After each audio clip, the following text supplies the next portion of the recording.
गुजरात में शिक्षा और तकनीकी नक्शे पर बड़ा बदलाव हुआ है। भारतीय सूचना प्रौद्योगिकी संस्थान वडोदरा ने भविष्य की तकनीक को ध्यान में रखते हुए नए और अत्याधुनिक पाठ्यक्रमों की घोषणा कर दी है। वर्ष 2026 और 27 के शैक्षणिक सत्र के लिए IIIT वडोदरा में आर्टिफिशियल इंटेलिजेंस और टेक इनोवेशन को केंद्र में रखकर कई नए बीटेक और कार्यकारी एमटेक कार्यक्रम शुरू किए जाएंगे। संस्थान अब गणित और कंप्यूटिंग, साइबर सुरक्षा और अनुप्रयुक्त एवं कंप्यूटेशनल भौतिकी जैसे फ्यूचर रेडी क्षेत्रों में बीटेक प्रोग्राम शुरू करने जा रही है। सिर्फ यही नहीं, वर्किंग प्रोफेशनल्स के लिए स्मार्ट मैन्युफैक्चरिंग, एनालिटिक्स और एआई सतत ऊर्जा और एआई इनोवेशन और आर्टिफिशियल इंटेलिजेंस व मशीन लर्निंग जैसे कार्यक्रम भी एमटेक के तहत शुरू होंगे।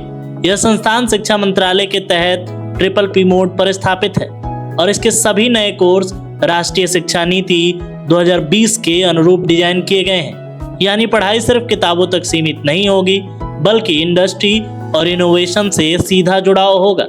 IIIT वडोदरा पहले से ही AI, रोबोटिक्स, IoT, स्मार्ट कृषि, इमर्सिव टेक्नोलॉजी और ड्रोन रिसर्च जैसे क्षेत्रों में बेहतरीन काम कर रही है। इसके साथ ही AICTE QIP सेंटर भी संस्थान की रिसर्च क्षमता को नया आयाम दे रहे हैं और आने वाले समय में संस्थान की योजनाएं और भी बड़ी हैं। AI एकीकृत और सौर प्रौद्योगिकी और क्वांटम टेक्नोलॉजी सेंटर स्थापित करने की भी तैयारी जोरों पर है। यह स्पष्ट करता है कि IIIT वडोदरा सिर्फ इंजीनियर नहीं, बल्कि भविष्य के टेक लीडर्स भी तैयार कर रही है। नेक्स्ट ईयर के लिए जो प्लान है, हमने तीन नई ब्रांचेज खोली हैं, जो BTech in cyber security, BTech in computation and mathematics and computing and computational applied computational physics, ये 3 ब्रांचेज हमने खोली हैं। और हमने ऑनलाइन प्रोग्राम भी शुरू किया। ऑनलाइन में हम लोगों ने BSc ऑनलाइन शुरू किया है और एमटेक ऑनलाइन शुरू किया। एमटेक ऑनलाइन में 2 इम्पॉर्टेंट प्रोग्राम इस साल हम लोग शुरू करने जा रहे हैं, AI इंटीग्रेटेड स्मार्ट मैन्युफैक्चरिंग और AI एंड सस्टेनेबल इंजीनियरिंग। तो ये 2 मेन प्रोग्राम है, बाकी CS, DS और ML के प्रोग्राम चलते रहेंगे। रिसर्च में हम लोगों ने जब रिसर्च की थर्स्ट एरिया बनाई, तो जितनी भी इस समय की डिमांड की थर्स्ट एरिया है, जैसे कि 5G, 6G communication, quantum computing, AI ML और cyber security, flexible electronics, chip design, ये सभी थर्स्ट एरिया पे हम लोगों ने काम करना शुरू किया।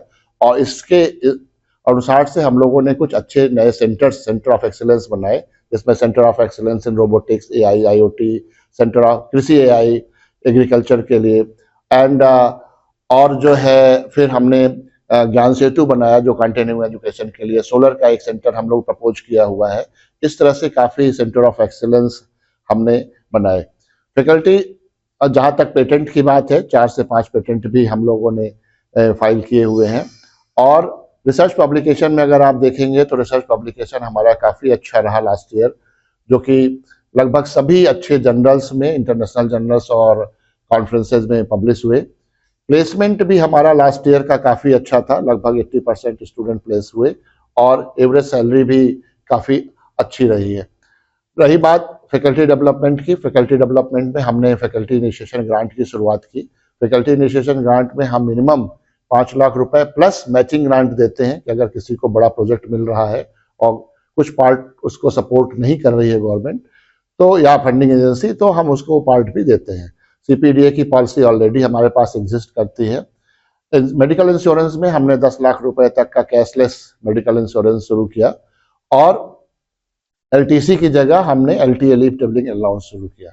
स्टाफ वेलफेयर के लिए भी हम लोगों ने काम शुरू किया, उनके इंश्योरेंस के लिए, प्लस स्टाफ के लिए स्टार परफॉर्मर्स जो हैं उनको हर 15 अगस्त पे हम लोग उनको एक कुछ अवार्ड देते हैं। और स्टाफ वेलफेयर डेवलपमेंट फंड अलग से जनरेट किया, जिसमें कि कभी किसी अगर हमारे स्टाफ को किसी तरह की ज़रूरत होती है मेडिकल की या किसी तरह की, तो हम उसको पूरा कर सकें।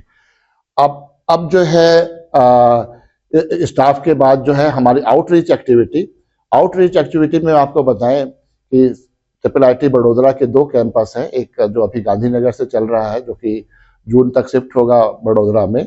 और दूसरा एक इंटरनेशनल कैंपस ऑफ दीव है, दीव में कैंपस है, वहाँ पे भी हमारे पास सभी ब्रांचेज हैं और एमसीए भी है।